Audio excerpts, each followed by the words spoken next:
కార్యక్రమం ప్రారంభించే ముందు గురువు గారు బ్రహ్మర్షి పత్రి గారికి ఒకసారి మనం ధన్యవాదాలు చెప్పుకున్నాం. మనం గత కొన్ని రోజులుగా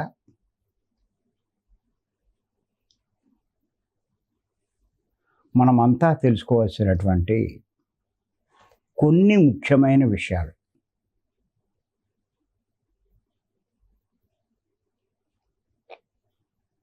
గురించి తెలుసుకుంటున్నాం. ఏ విషయాలు అయితే మన జీవితంలో గొప్ప మార్పులు తీసుకురాగలవో ఆ విషయాలు, ఏ విషయాలను అయితే మనం పట్టించుకోకుండా నిర్లక్ష్యం చేస్తున్నామో ఆ విషయాలు, ఏ విషయాల వల్ల అయితే ఆధ్యాత్మికంగా మనం గొప్పగా ఎదగలుగుతామో ఆ విషయాలు.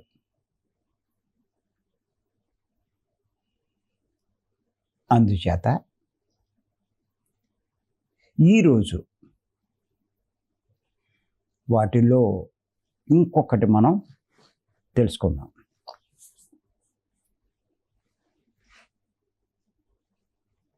రాసుకొని చెప్తాను.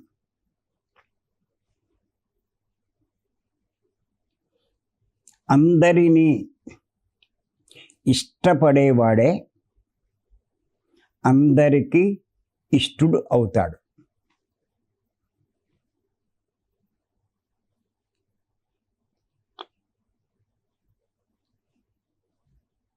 అందరినీ ఇష్టపడేవాడే అందరికీ ఇష్టుడవుతాడు.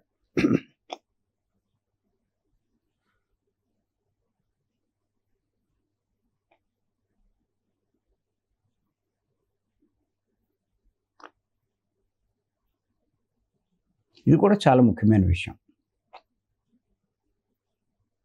ఎందుచేతనంటే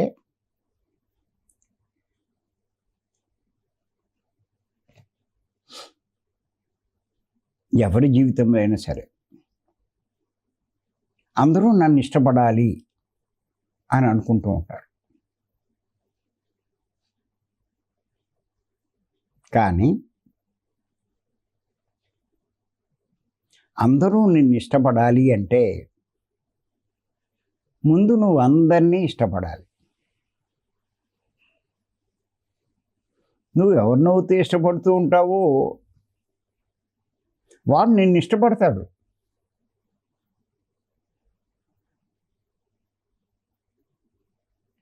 కానీ అందరూ నిన్ను ఎందుకు ఇష్టపడరు అంటే నువ్వు అందరినీ ఇష్టపడితేగా.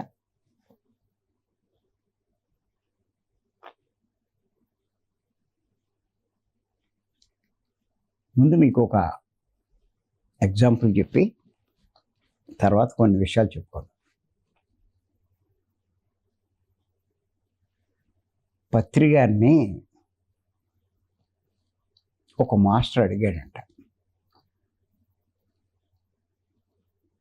ఏం అడిగాడంటే, ఏమండి మన సొసైటీలో చూస్తూ ఉంటే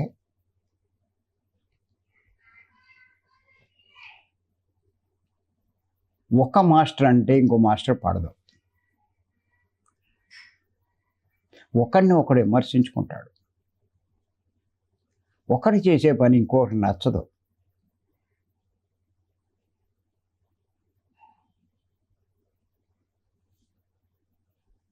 ఎక్కడ చూసినా మనకి ఇది కనిపిస్తుంది. కానీ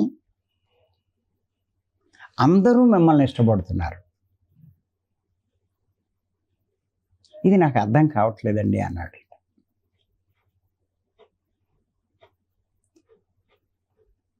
ఏంటి ఇందులో ఉన్నటువంటి రహస్యం అంటే అప్పుడు పత్రి గారు చెప్పారంట, ఏమీ లేదు బాబు, నేను అందరినీ ఇష్టపడుతున్నాను. అందుకే అందరూ నన్ను ఇష్టపడుతున్నారు. అదే ఉన్న రహస్యం, అంతకన్నా ఇంకేం లేదన్నారు.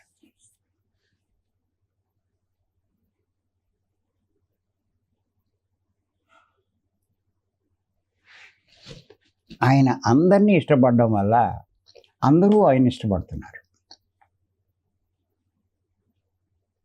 కానీ మాస్టర్లు ఇంకా ఆ స్థాయికి ఎదగలేదు వాళ్ళు. అందుకే కొంతమంది అంటే ఇష్టపడతారు, కొంతమందిని ఇష్టపడరు.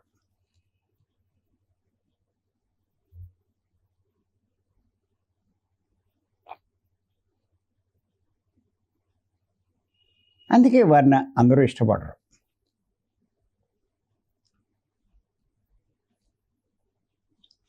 పత్రి గారు చెప్పినటువంటి ఒక ముఖ్యమైన విషయం వీళ్ళకి అర్థం కాక, ఆచరించక ఈ రకంగా ప్రవర్తిస్తూ ఉంటారు. ఏమిటి ఆ విషయం? ఆయన ఏం చెప్పారంటే, నో కామెంట్, నో జడ్జిమెంట్ అన్నారు. నో కామెంట్, నో జడ్జిమెంట్ అంటే ఎవరిని విమర్శించకు,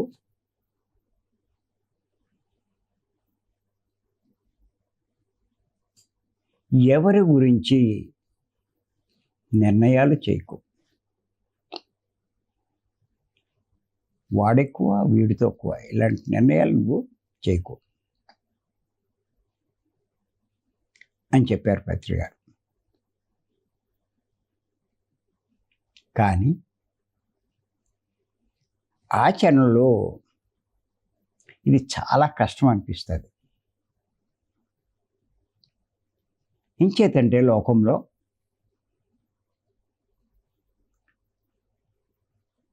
ఇద్దరు ముగ్గురు కలిసి కూర్చుంటే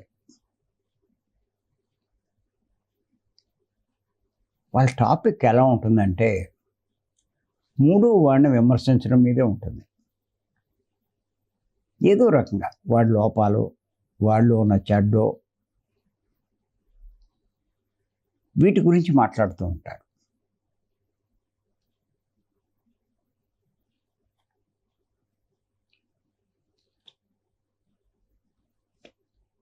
ఎందుకు మాట్లాడుతూ ఉంటారు?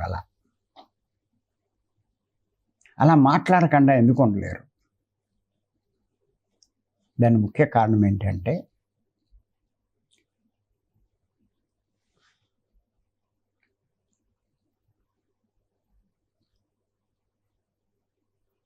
మీలో లోపాలు ఉంటేనే ఎదటి వారిలో లోపాలు కనిపిస్తాయి. గుర్తుంచుకోండి.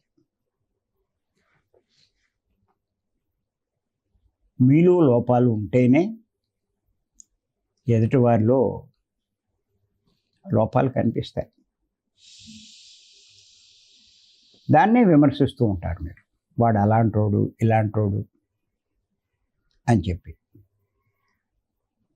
మీలో ఏ లోపము లేకపోతే ఎదుటి వారిలో లోపం కనిపించదు.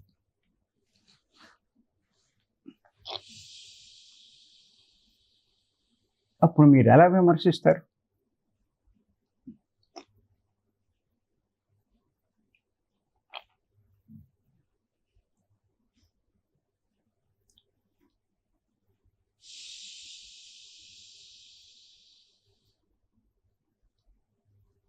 నో జడ్జిమెంట్ అన్నారు. ఎటు వాళ్ళ గురించి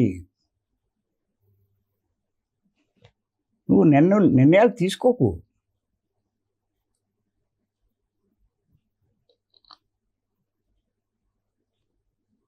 చాలామంది డిస్కషన్ పెట్టుకుంటారు.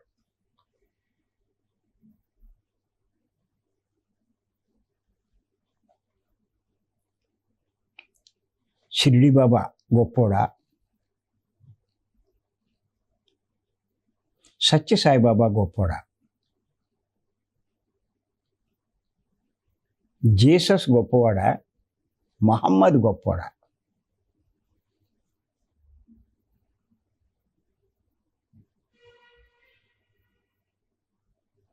రాముడు గొప్పవాడా, శివుడు గొప్పవాడా? ఇలాంటి డిస్కషన్స్ జరుగుతున్నాయి.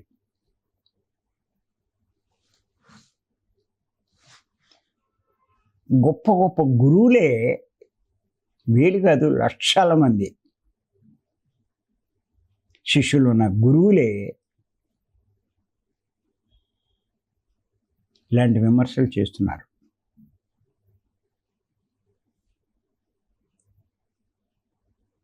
ఇలాంటి నిర్ణయాలు చేస్తున్నారు.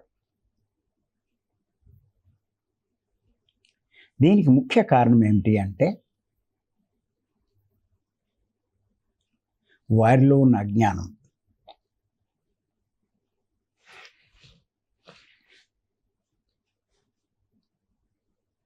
మీరు ఈ రెండు ఆచరించగలిగితే పూర్తిగా మీరు అపారమైన జ్ఞానం సంపాదించుకున్న వారి కింద లెక్క. గుర్తెట్టుకోండి.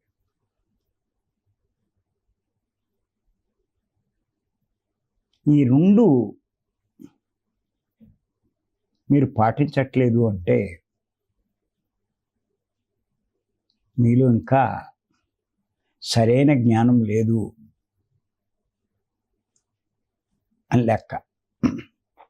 మీరు ఎంత కష్టపడుతున్నా, ఎంత ధ్యానం చేస్తున్నా, ఎంత పుస్తకాలు చదువుతున్నా, ఎన్ని క్లాసులు చెప్తున్నా, ఎన్ని క్లాసులకు వెళ్తున్నా మీలో సరైన జ్ఞానం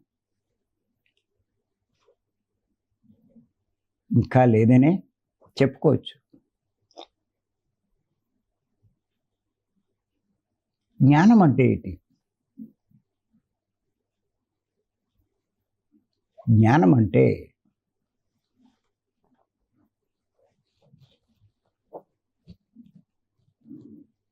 ఈ కనిపించేవేవి శాశ్వతం కాదు.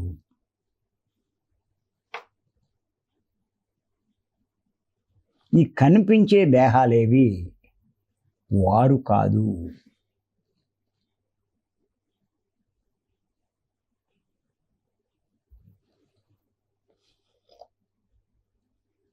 వారందరూ కనిపించిన ఆత్మలే. అందరూ ఆత్మలే. అందరూ ఒక్కటే.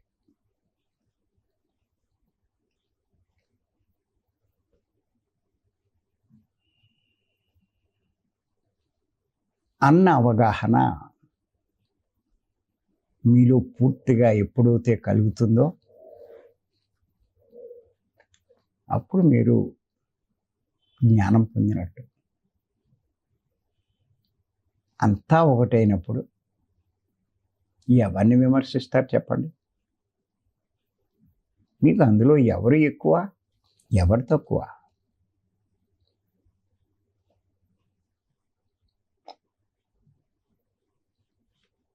అందరూ ఒకటేగా, అందరూ సమానమేగా.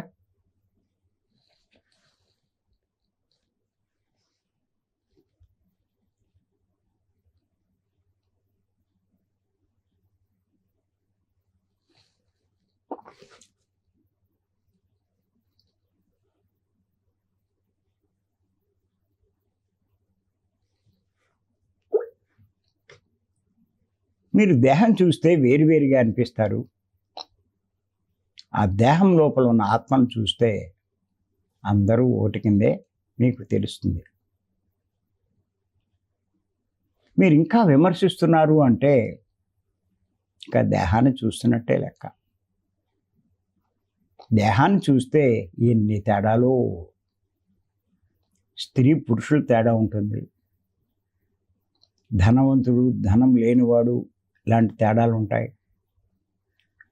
ఆడిది గొప్ప కులము, వీడి తక్కువ కులం అనేటువంటి తేడాలు ఉంటాయి. వాడు మనవాడు కాదు,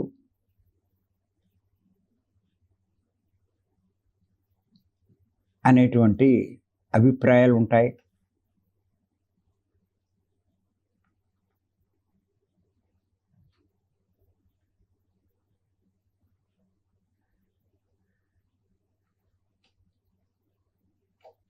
వాళ్ళది వేరే దేశం, వేరే మతం, వేరే కులం, నేను వేరు, నా మతం వేరు అనే అభిప్రాయంలోనూ ఉంటారు.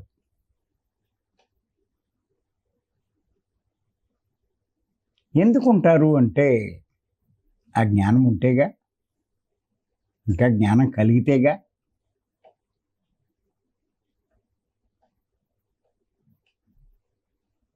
అంటే ఒక్కసారి అర్థం చేసుకోండి. ఇలాంటి మాటలున్నా, ఇలాంటి ఆలోచనలున్నా, ఇలాంటి ప్రవర్తన ఉన్నా మీలో ఇంకా ఎంత మార్పు రావాలో అర్థం చేసుకోండి.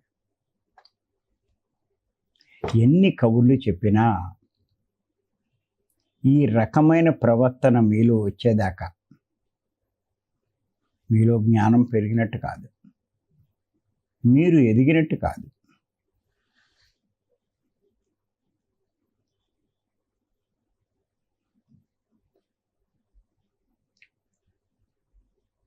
ఇంట్లో మొగుడినే ద్వేషించే వాళ్ళు ఎంతోమంది ఉన్నారు.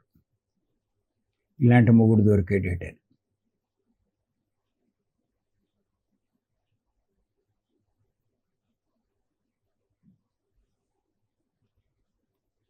ఇక బయట వీళ్ళు చెప్పే క్లాసులు, బయట వీళ్ళు చెప్పే కబుర్లు ఎవరి కోసం చెప్తున్నారు వీళ్ళు?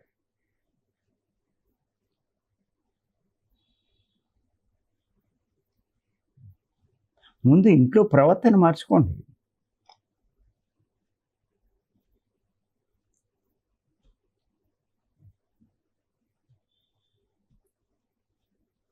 ఇంట్లోనే మార్చుకోకపోతే బయట ఎక్కడ మార్చుకుంటారు మీరు?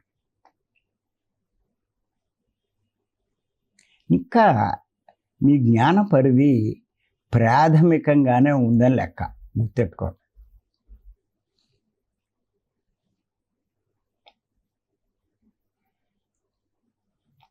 ఇంట్లో ఉన్న భర్తని ఆత్మగా నువ్వు చూడగలిగినప్పుడు, ఇంట్లో ఉన్న భార్యని ఆత్మగా నువ్వు చూడగలిగినప్పుడు నువ్వు గొప్పగా ఎదిగినట్లు లెక్క జ్ఞానపరంగా.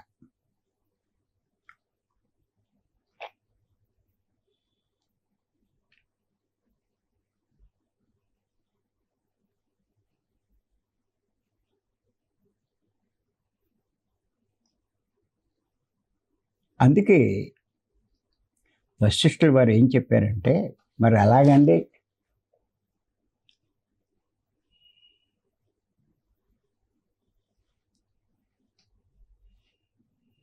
నేను భార్యను భార్యగా అనుకోకపోతే ఆవిడతో కాపురం ఎలా చేస్తానండి?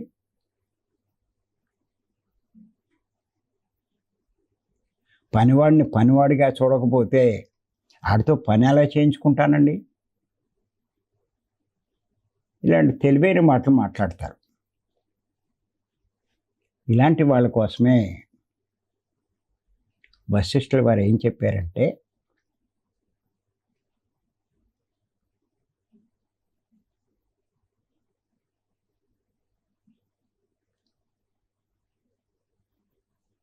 బాహ్యంలో ద్వైతము, అంతరంలో అద్వైతము పాటించాలన్నారు.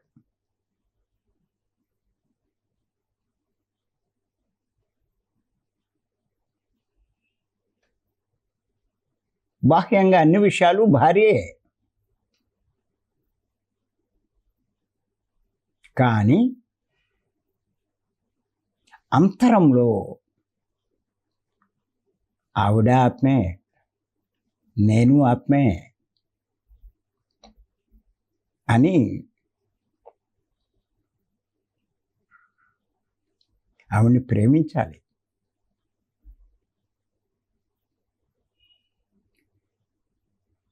ఆవిడ్ని ద్వేషించకూడదు.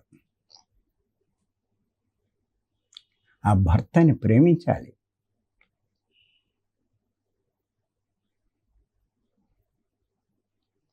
ద్వేషించకూడదు, లోపాలు చూడకూడదు, విమర్శలు చేయకూడదు.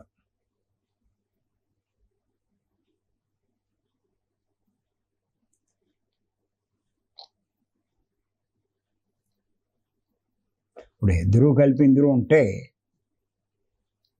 కొంత అవగాహన ఉంటుంది. చాలా సంసారాల్లో అవగాహన ఉండదు. అయినా సరే ఎదటి వారికి అవగాహన లేకపోయినా మనం జ్ఞానం పొందాం కాబట్టి మన ప్రవర్తన మటుకు ఆ రకంగా ఉండాలి.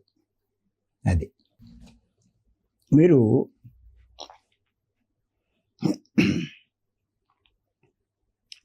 భగవద్గీతలో లేదంటే ఏమీ లేదండి. సమస్తము ఇవ్వబడ్డాయి. 5వ అధ్యాయం 18వ శ్లోకం అండి.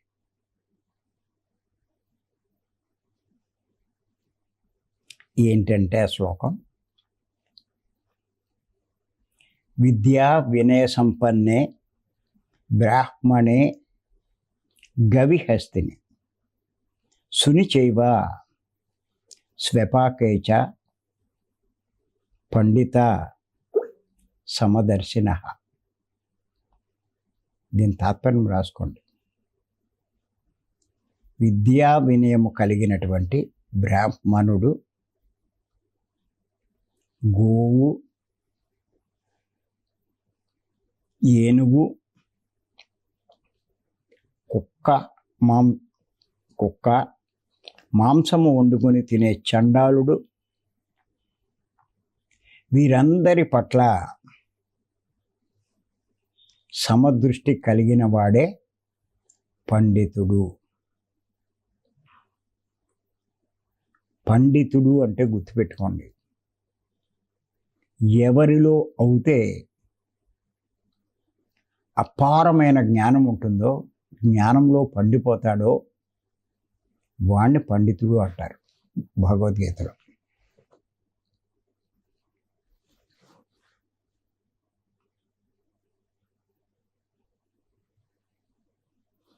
జ్ఞానంలో బాగా పండాడు, వాడికి అర్థమైంది ఆ శునకంలో ఉన్నది, ఆ ఏనుగులో ఉన్నది, ఆ గోవులో ఉన్నది, ఆ బ్రాహ్మణులో ఉన్నది, ఒక చండాలులో ఉన్నది ఆత్మే. అంతా ఒకటే అని ఎవరైతే తెలుసుకుని వారందరి పట్ల సమదృష్టి కలిగిన వాడే పండితుడు అని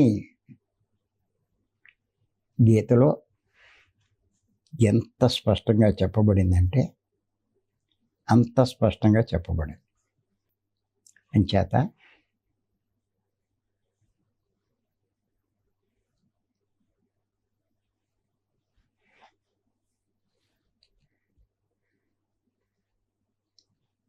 ఈ స్థాయికి వచ్చినవాడు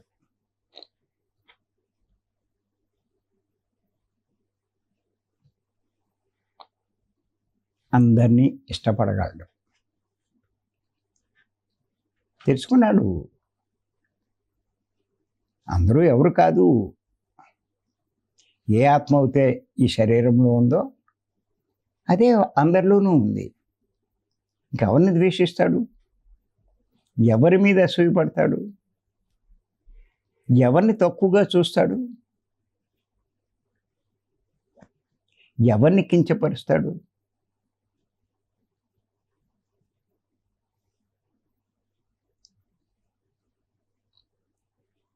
అంచేత అందరినీ ఇష్టపడతాడు. ఎవరు కనిపించినా వాడికి వారిలో ఉన్న ఆత్మే కనిపిస్తూ ఉంటుంది. ఇది నేను పత్రికల్లో బాగా చూశాను.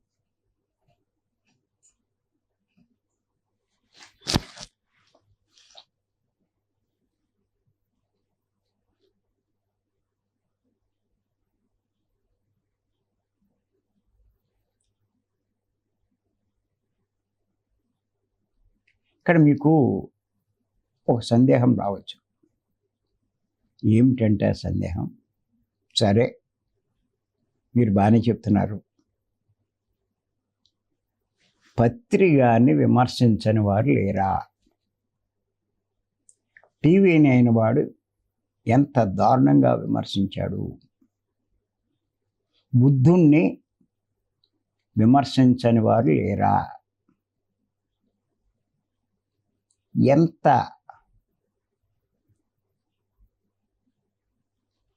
ఆయన అన్నగారి కొడుకు దేవదత్తుడు ఎంత దారుణంగా బుద్ధుడిని అవమానించాడు అంటే గుర్తుపెట్టుకోండి, వాళ్ళు ఈయన్ని విమర్శిస్తారు, వీళ్ళని విమర్శిస్తారు, కానీ వీళ్ళు వాళ్ళనేమి విమర్శించరు, వాళ్ళు పట్టించుకోరు. వాళ్ళకి ఇంకా జ్ఞానం రాలేదు, అజ్ఞానంలో ఉన్నారు, అందుకే వాళ్ళ ప్రవర్తన అలా ఉంది. చేత వాళ్ళని పట్టించుకోరు. టీవీ నైన్ వాడు అంతలా విమర్శించినప్పుడు మన పిరమిడ్ మాస్టర్లంతా పత్రిక దగ్గరికి వెళ్ళారు. మీరు అనండి, వాళ్ళ గురించి మేము చూసుకుంటా ఉన్నారు. ఏవో నిరసన ప్రదర్శనలు, గొడవలు ఏవో చేస్తారు, ఏముంది. లేకపోతే అక్కడికి వెళ్ళి ఏదో యాజిటేషన్ చేయడం ఇలాంటివి ఏవి చేస్తారు.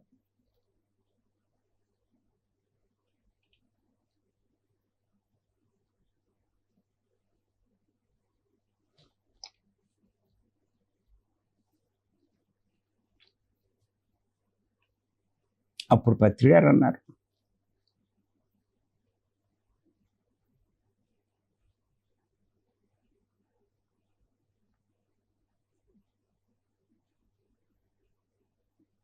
నాయన వాళ్ళు ఏం చేసుకుంటారో చేసుకునేవాడిని,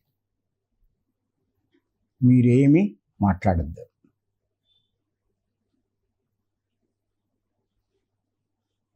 ప్రతి చర్యలు ఏమి వద్దు, కొన్నాళ్ళు మనం కామ్గా ఊరుకుందాం. ఇన్ని రకాలుగా విమర్శించుకుంటారు, విమర్శించుకునేవాడిని అని చెప్పి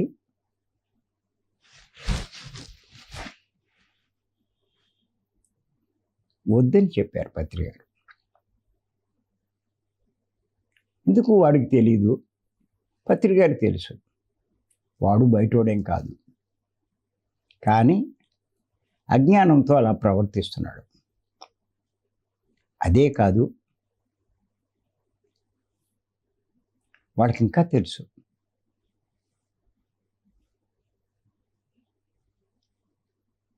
ఎవరు ఏం చేసినా ప్రకృతి గమనిస్తూ ఉంటుంది, వాడు చేసే పనులన్నీ రికార్డు చేస్తూ ఉంటుంది. సమయం వచ్చినప్పుడు దాన్ని తగ్గ ప్రతిఫలం కూడా వాడు అనుభవించాల్సి వస్తుంది.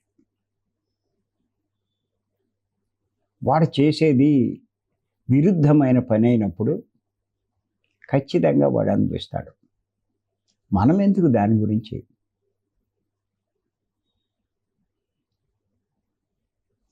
ప్రతిస్పందించడం?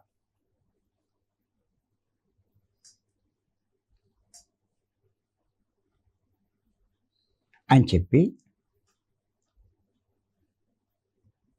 వాళ్ళని వదిలేస్తారు. ఇంకొకటి ఏంటంటే వాళ్ళకి తెలుసు బాగా,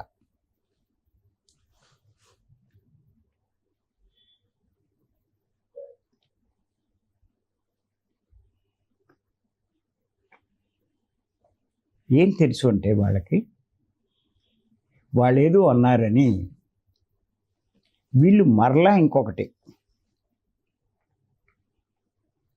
వాడిని అన్నట్లయితే వీళ్ళు పేరు మీద కూడా ఇంకో కర్మ రికార్డ్ అవుతుంది. వాడు అలాగా వాడి కర్మ వాడు రికార్డ్ చేసుకున్నాడు. ఆడు తిట్టాడని ఈడు తిడితే, వాడేదో చేశాడని వీళ్ళు చేస్తే వీళ్ళ పేరు మీద కూడా కర్మ రికార్డ్ అవుతుంది. ఎందుకు మళ్ళీ రికార్డ్ చేసుకోవాలి? ఇదే విషయం బుద్ధుడి జీవితంలో కూడా జరిగింది. దేవదత్తుడు ఆయన ఎన్నో రకాలుగా చంపడానికి ప్రయత్నం చేస్తే ఏమీ మాట్లాడేవాడు కాదు. శిష్యులు ఎన్నన్నా కూడా పట్టించుకునేవారు కాదు.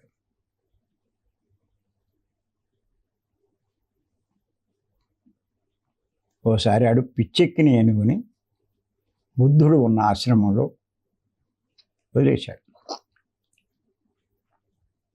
అది నానా బీభత్సం చేసి ఆశ్రమంలో ఉన్న పర్ణశాలలన్నీ నేలమట్టం చేసేసి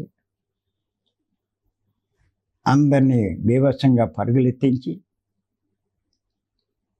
చివరికి బుద్ధుడి దగ్గరికి వచ్చి కూర్చుంది. అప్పుడు శిష్యులంతా వచ్చి, ఏమిటండి ఇంత దారుణంగా వాడు ప్రవర్తిస్తూ ఉంటే ఒక్క మాట అనరు, ఇప్పుడైనా మీరు ఏమైనా వాడి మీద యాక్షన్ తీసుకుంటారా?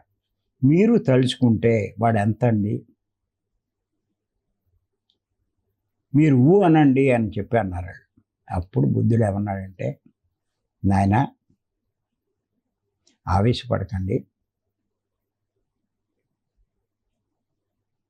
వాడిని ఏ జన్మలోనూ నేను బాధించి ఉంటాను, అందుకే వాడు నా పట్ల ఇలా ప్రవర్తిస్తున్నాడు.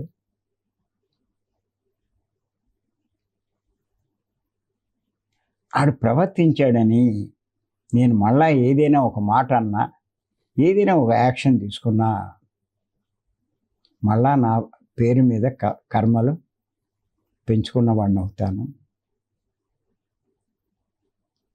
అని చెప్పన్నారు. అలాగే ఈ ఏనుగుకి ఎప్పుడూ నేను ఉపకారం చేసి ఉంటాను, అందుకే ఇప్పుడు అది వచ్చి నా కాళ్ళ దగ్గర ఉంది, నాకేమీ అపకారం చేయకుండా అని చెప్పాడు. అది అవగాహన లేని వాళ్ళు, అజ్ఞానంలో ఉన్నవాళ్ళు చేస్తే చేసి ఉండొచ్చు. మీ భార్యాభర్తల్లో కూడా అలా జరిగితే జరగచ్చు. కానీ జ్ఞానం పొందిన మనం ప్రవర్తించవలసిన పద్ధతిలో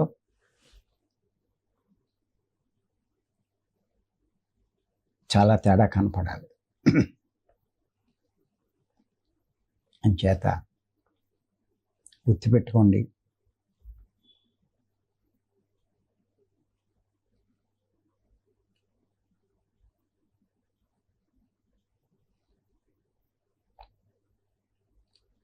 అందరినీ ఇష్టపడేవాడే అందరికీ ఇష్టడవుతాడు. అందరినీ ఎవరు ఇష్టపడగలరు అంటే జ్ఞానం ఉన్నవాడే ఇష్టపడగలడు. జ్ఞానం అంటే ఏమిటి అంటే అందరూ ఒక్కటే అని తెలుసుకున్నవాడు. పత్రిక గారు చెప్తారు, ఇప్పుడు మన ఈ ప్రయాణం ఎంతవరకు ఇలా ఎన్నో పనులు చేస్తూ ఎంతవరకు ఇది ఒకటే మాట చెప్పారు సింపుల్గా, అంతా నేనే అంతా అనే స్థితికి వచ్చే వరకు నీ ప్రయాణం సాగుతూనే ఉంటుంది అన్నారు ఆయన పత్రిక గారు.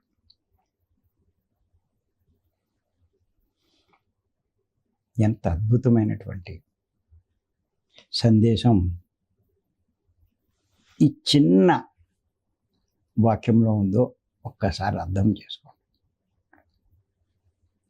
అందరినీ ఇష్టపడేవాడే అందరికీ ఇష్టడు అవుతాడు.